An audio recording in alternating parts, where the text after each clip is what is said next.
Um bom dia, uma boa tarde e uma boa noite para você, vestibulando ou não, que está escutando Literatura e História no Vestibular, uma série do canal de podcast História Presente, organizado pelo Laboratório de Pesquisas e Práticas de Ensino em História do Instituto de Filosofia e Ciências Humanas da Universidade do Estado do Rio de Janeiro. Esse podcast é um especial para vocês, um intensivão da obra Uma Janela em Copacabana, de Luiz Alfredo Garcia Rosa. A gente vai falar do autor, a gente vai falar da própria obra, de perspectivas da obra em si, então não perca tempo. Vamos escutar esse podcast. O objetivo é auxiliar você que está no momento do vestibular através da nova técnica de ensino-aprendizagem. Luiz Alfredo Garcia Rosa nasceu no Rio de Janeiro em 16 de setembro de 1936. Foi um escritor e psicanalista brasileiro, casado com a psicanalista e também escritora Lívia Garcia Rosa. Aos 60 anos de idade, estreou na literatura de ficção. O escritor teve uma longa carreira como professor da Universidade Federal do Rio de Janeiro, a UFRJ, antes de encaminhar para a ficção. Escreveu vários livros acadêmicos, principalmente sobre psicanálise, antes de sua estreia literária com o romance O Silêncio da Chuva, que recebeu os prêmios Nestlé e Jabuti, tornando-se um best-seller. O escritor é responsável pela criação do Delegado Espinosa, personagem central de quase todas as suas histórias. Luiz Garcia Rosa se tornou a referência do romance policial no Brasil com seus 11 livros. As narrativas de Espinosa se passam no Rio de Janeiro, especialmente no bairro de Copacabana, onde mora o delegado. Uma particularidade nos romances de Luiz Garcia Rosa é a visão da cidade do Rio de Janeiro sob a perspectiva do delegado Espinosa, como um lugar heterodoxo, solitário, introspectivo, sendo esse personagem fã de boa literatura e de boa música. Suas influências podem ser destacadas na leitura da obra O Nome da Rosa, de Humberto Eco, de 1980, que, segundo Garcia Rosa, tem tudo para ser um livro policial. Outra obra é Crime e Castigo, de Fyodor Dostoiévski, de 1866. Em uma entrevista, o autor diz que a obra tem uma coisa de romance policial, tem crime, investigação, entre outras coisas. Ele dizia: eu me sinto como se fosse habitado por esses autores todos. Eles estão aqui dentro. Deve estar uma enorme bagunça, mas eles estão aí. Dos autores brasileiros, são poucas as influências a respeito da literatura policial. Ademais, o autor gostava bastante, desde Machado de Assis a Milton Hunton. Em 16 de abril de 2020, após o ano internado devido a complicações de um acidente vascular cerebral, o AVC, Luiz Alfredo Garcia Rosa veio a falecer no Rio de Janeiro. A janela como metáfora. De acordo com o autor Luiz Alfredo Garcia Rosa, que além de escritor, ele também foi um filósofo e psicanalista, a janela representa o nosso lado curioso e muitas vezes fofoqueiro. Dado o exemplo, as bonecas namoradeiras que ficam nas janelas das casas como se estivesse vigiando a rua e a vida social. Na obra, a janela representa uma comunicação social entre ela própria e a personagem Serena. Serena é uma mulher de classe média alta, muito bonita, e é casada com um homem bem-sucedido. O detetive Espinosa tem o primeiro contato com Serena em um café no centro do Rio de Janeiro, e de primeira sua beleza chama a atenção do detetive.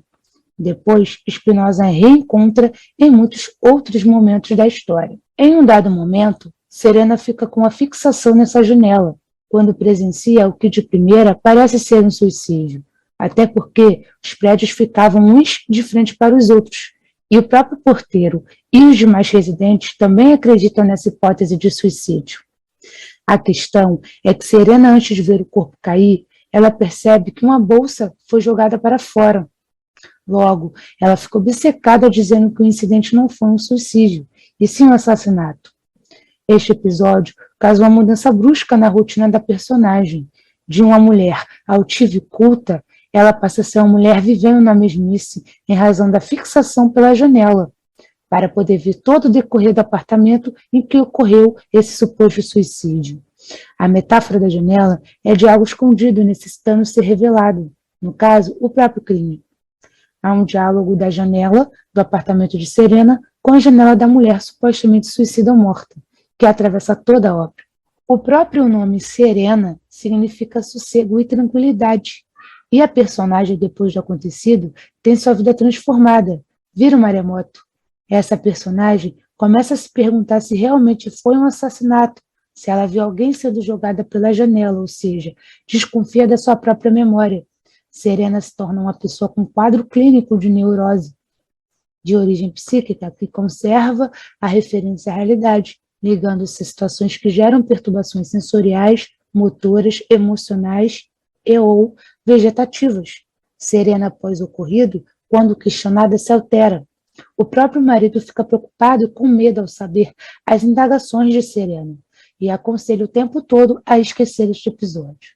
Os personagens masculinos da história, o marido de Serena, o porteiro e o delegado Espinosa, ao entrar em contato com Serena, começam a se perguntar se ela está louca, principalmente quando ela aluga o apartamento onde ocorreu o assassinato e passa a viver lá. O que chama a atenção é justamente a articulação do assassino em dar voz a esse quadro de loucura de Serena, pois é a principal testemunha, ou seja, de fato aconteceu um assassinato. Lembremos que a história narra uma sequência de assassinatos de policiais. O que esses policiais têm em comum é o fato de não terem protagonismo na profissão, ou seja, os seus papéis são irrelevantes. Os 3 policiais assassinados são Ramos, Silveira e Nestor.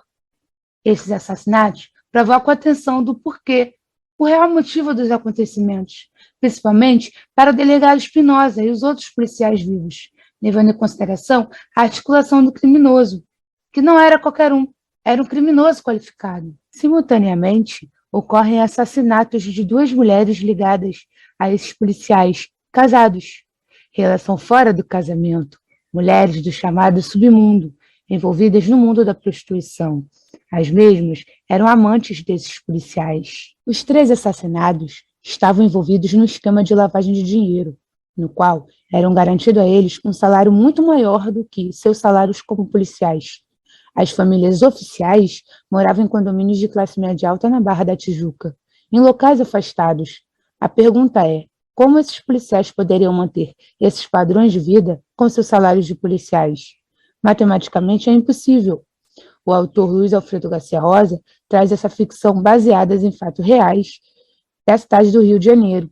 Os próprios assassinatos se caracterizam como violência urbana comum na cidade do Rio. O delegado Espinosa e os demais policiais no processo de investigação acreditam na possibilidade de policiais estarem matando policiais. Durante as investigações dos 2 primeiros assassinatos, o detetive Weber descobre uma certa agência de acompanhantes e também, sem muitas informações concretas do assassino e dos assassinos, também descobre que Ramos e Silveira eram profissionais medíocres, não tendo se destacado positivamente ou negativamente na polícia, mesmo depois de muito tempo nos seus cargos. Além disso, os endereços residenciais em Copacabana não eram oficiais. No caso, os apartamentos de Ramos e Silveira, um a poucos metros de distância do outro, consistiam apenas para alguns encontros, sempre reservados e sempre acompanhados por uma mulher. Espinosa e Welber se questionam pelo fato da vida dos 2 policiais serem como páginas em branco. Quando vão ao enterro de Ramos, percebe que outra mulher está presente no velório, e não aquela que o sempre acompanhava, a esposa de Ramos, e não a suposta namorada, Maria Rita, que o Welber estava tentando localizar. Mais tarde, encontra o registro de Ramos para um determinado número e era justamente o da amante, Maria Rita. Nestor era como os outros 2 policiais, um desconhecido até para os seus próprios colegas. A julgar pelo cenário, chegar à conclusão que a pessoa que o matou era uma pessoa conhecida ou até amiga. Espinosa diz para o Welber que para os 3 assassinatos terem o mesmo padrão, só falta encontrar a amante de Nestor. Por fim, Espinosa ressalta que algum membro do clube estaria eliminando os outros sócios. Uma das amantes ainda não morreu na trama, porque a amante de Silveira e de Ramos já haviam sido assassinadas também. O que leva o delegado Espinosa a ficar atento e proteger a mesma, até pelo fato, de que poderia ser uma peça-chave para resolver o caso. O nome da personagem é Celeste, a amante de Nestor, uma garota de programa super inteligente e super bem articulada. Supostamente, ela estaria fugindo desse assassino. Em um determinado dia, Celeste, depois de tempos desaparecida, procura o delegado Espinosa e eles conversam. Celeste diz que andaram perguntando sobre uma mulher desacompanhada que estava hospedada nesse hotel no bairro do Peixoto. Celeste diz que se mudou para outro hotel até executar o seu plano. Uma parte ela já tinha executado, faltava outra. Quando saem para almoçar, Celeste conta para o delegado, um homem honesto, que os 3 mortos faziam apenas a distribuição do dinheiro do jogo. Inclui jogos do bicho, jogos de cassino, bingos ilegais, para as delegacias. No caso, eram os chamados, na linguagem popular, de buchas. Celeste sempre ia com o Nestor nessas reuniões no apartamento de Copacabana, e ela ficava sabendo desse esquema. Depois, ela começou a anotar quem recebia e o quanto recebia. No caso, as quantias maiores eram para os delegados, e conforme a patente diminuía, eles ficavam com a quantia conforme o nível de graduação. Cada um duplicava ou triplicava o salário mensal, o que explicava o modo de vida das famílias, as chamadas famílias oficiais, na Barra da Tijuca. De qualquer modo, a problemática era muito maior. Delegados, políticos e carcerários nessa rede, nessa corrupção. Celeste fez todo um dossiê que compromete policiais, políticos e o sistema carcerário. Colocou em cópias e envelopes para 5 pessoas confiáveis e da mídia, incluindo o delegado Espinosa, caso sofresse algo. Tudo iria ser divulgado na mídia. Celeste é uma pessoa psicopata. Ela tem um distúrbio psíquico. Ela mata pessoas em sequência, concluindo assim o mistério da obra, para descobrir quem é o assassino, ou melhor, a assassina, e é a Celeste. A principal característica de todo psicopata é tumultuar o meio social. Antes de finalizarmos, um outro ponto bastante marcante dessa história é o relacionamento do detetive Espinosa com Irene, uma mulher independente e determinada a viver a vida e não se casar. Isso deixa o detetive em meio a sentimentos turbulentos, visto que o mesmo anseia ter mais do que apenas algumas noites com a amada. Esses aspectos da sua vida pessoal sobressaindo em meio ao caos deram uma pitada ainda mais interessante para toda a trajetória do personagem. É isso, pessoal. Finalizamos por aqui. Vocês acabaram de ouvir Literatura e História no Vestibular, mais um projeto do LPPR-UERJ. Aqui quem fala é a Daniela Figueiredo da Silva. Eu espero que vocês tenham gostado desse intensivão de Uma Janela em Copacabana, que ajudem vocês. Mas não esqueçam que a pandemia ainda não acabou. Por favor, continue se vacinando, afinal, vacinas salvam vidas. Espero vocês numa próxima. O projeto está sob a coordenação de Jacqueline Vetapani e Flaviano Isolan. A vinheta sob a direção de Leonardo Pereira. A pesquisa e narração foi feita por mim, Daniela Figueiredo da Silva. E como dizia Paulo Freire, quem ensina aprende a ensinar, quem aprende a ensinar a aprender. Um abraço e boa prova!